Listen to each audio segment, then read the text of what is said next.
Notre invité ce soir, c'est le délégué général de l'association 40 millions d'automobilistes. Bonsoir Pierre Chasseret. Bonsoir. Beaucoup de réactions encore aujourd'hui après l'annonce de la mise en place de la circulation alternée en cas de pollution. Dès le mois prochain, on va donc pouvoir interdire la circulation des voitures aux plaques d'immatriculation avec un nombre pair ou impair en alternance. Bref, interdire aux automobilistes, à un automobiliste sur deux, de circuler lorsque ce sera nécessaire. Vous faites partie, à 40 millions d'automobilistes, des plus hostiles à cette mesure. Pourquoi ? Oui, évidemment, parce qu'on a un peu l'impression que ça va devenir la roulette au casino.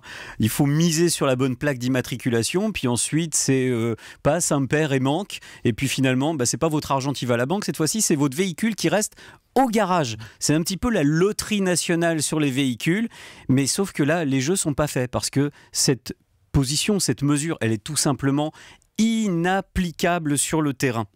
Pourquoi ? Parce que si on dit aux gens de ne pas circuler s'ils ont un chiffre impair, il y a une partie des gens qui vont le faire. Alors déjà, il faut s'y retrouver. Ça veut dire qu'il faut toujours avoir le calendrier sur soi avant de partir en voiture. Sinon, vous risquez d'être verbalisé. On n'a d'ailleurs pas le montant. Et puis, ça veut dire aussi qu'il faut mettre, et ça avait été testé dans les années 90, en 97 pour être plus précis, et si on l'a fait qu'une journée, c'est que ça n'avait pas marché. Pourquoi quelque chose 20% à l'époque, on avait dit 20% de circulation en moins ce jour-là. C'est marrant. Normalement, si on fait la moitié des plaques, ça devrait faire 50%. C'est bien la preuve qu'on n'a pas réussi à faire appliquer le système.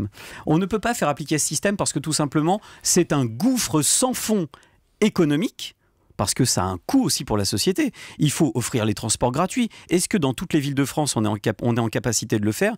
Et puis, l'autre effet, c'est qu'on a l'impression que c'est un puits sans fond de mauvaises idées.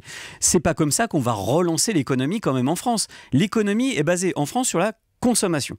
Si on empêche les gens de sortir, on les empêche donc de consommer.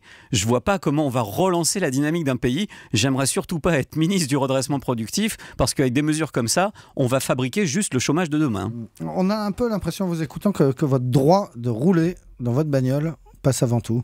Mais c'est pas le droit de rouler qui passe avant tout, c'est notre pouvoir rouler.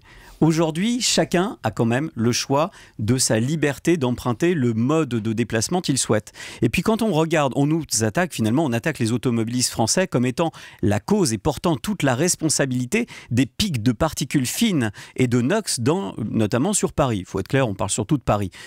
Mais quand on regarde la raison du pic de particules fines, on s'aperçoit que l'Oise est touchée pareil que Paris. Tiens, c'est bizarre.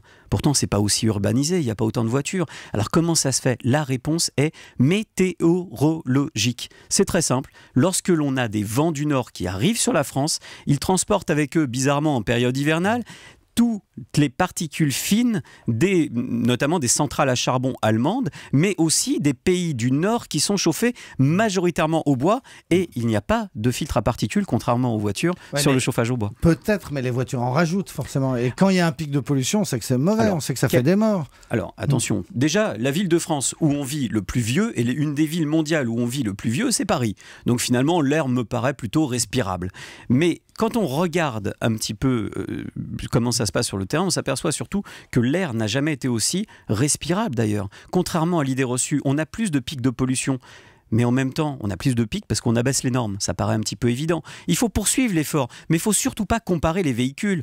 Aujourd'hui, un véhicule est équipé d'un filtre à particules efficace. Oui, mais on nous dit que ce sont les particules les plus fines qui sont les plus dangereuses et que ces particules-là passent à travers les filtres. Pas à partir de la norme Euro 6. Euro 6 qui arrive au mois de septembre sur les véhicules, notamment diesel, apporte une vraie et réelle réponse sur la problématique des particules fines et des NOx. Oui, mais les voitures qui roulent en ce moment, c'est pas celles qui sortiront en septembre prochain, c'est celles celles qui sont en vente depuis des années. Alors qu'est-ce qu'on fait ? C'est-à-dire celui qui n'a pas les moyens de s'acheter une autre voiture toute neuve, parce que vous savez, si on nous gare une voiture toute neuve devant notre garage, on est tous contents, on prend et on garde les clés.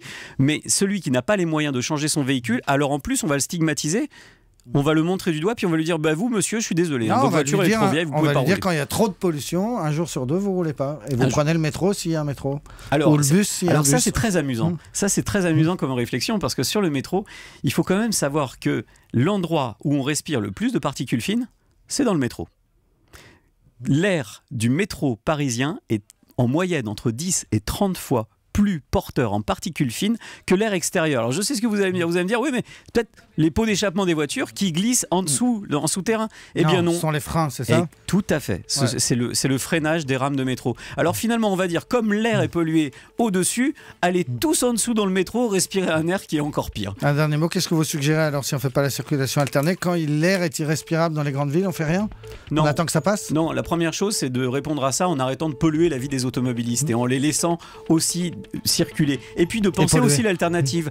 S'il y a des bouchons, c'est que notre politique de déplacement n'est pas à la hauteur. On a besoin d'investir dans des infrastructures routières, mais aussi dans des transports en commun de qualité qui permettent de proposer l'alternative. Et pourquoi pas aussi des parcs relais. C'est pas mal ça, les parcs relais. Merci beaucoup Pierre Chasseret, délégué général de l'association 40 millions d'automobilistes.